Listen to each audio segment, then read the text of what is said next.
29 তারিখ সোমবার থেকে যে লাগাতার ধর্মঘটের সিদ্ধান্ত নিয়েছিল সংগ্রামী যৌথ মঞ্চ, সেই সিদ্ধান্ত থেকে আপাতত পিছিয়ে এলো তারা। মাধ্যমিক এবং উচ্চ মাধ্যমিক পরীক্ষার কারণে এই সিদ্ধান্ত বলে দাবি সংগ্রামী যৌথ মঞ্চের। তবে ধর্মঘট থেকে একেবারে পিছিয়ে আসছে না সংগ্রামী যৌথ মঞ্চ।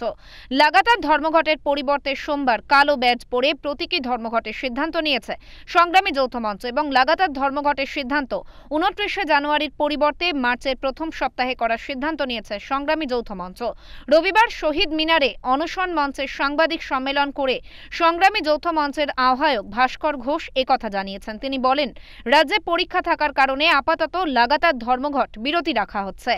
কথা মাথায় রেখে আমরা বিচার বিবেচনা করে আগামী কাল থেকে যে ধর্মঘট, সেই ধর্মঘটকে আমরা পিছিয়ে মার্চের প্রথম সপ্তাহে নিয়ে যাচ্ছি। যখন মাধ্যমিক এবং উচ্চ মাধ্যমিক শেষ হয়ে যাচ্ছে, তখন থেকে লাগাতার ধর্মঘট আমরা শুরু করব এবং আগামীকাল গোটা রাজ্য জুড়ে আমাদের অনশনকারীদের সমর্থনে রাজ্যের সমস্ত সরকারি কর্মচারী, শিক্ষক, শিক্ষিকা সহ চুক্তিভিত্তিক কর্মচারীরা তারা কালো ব্যাজ ধারণ করে অফিস করবেন এবং তারই সাথে তারা সারা দিন ধরে এদের সমর্থনে প্রতীকী অনশনে যোগদান করবেন এবং যারা ধর্মঘটের জন্য অলরেডি প্রস্তুত হয়ে আছেন তারা এসে পরে ওনাদের সাথে সহমর্মিতা জানাতে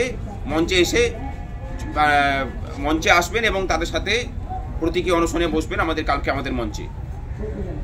এবং এরই সাথে আমরা এটাও ঘোষণা করছি যে এই যে অনশন মঞ্চ আমরা এতদিন থেকে অনশনে এখানে আছি, সরকারের টনক নড়েনি, এই অনশন মঞ্চকে আমরা নবান্নের সামনে নিয়ে যাওয়ার জন্য পুলিশের কাছে আবেদন করছি।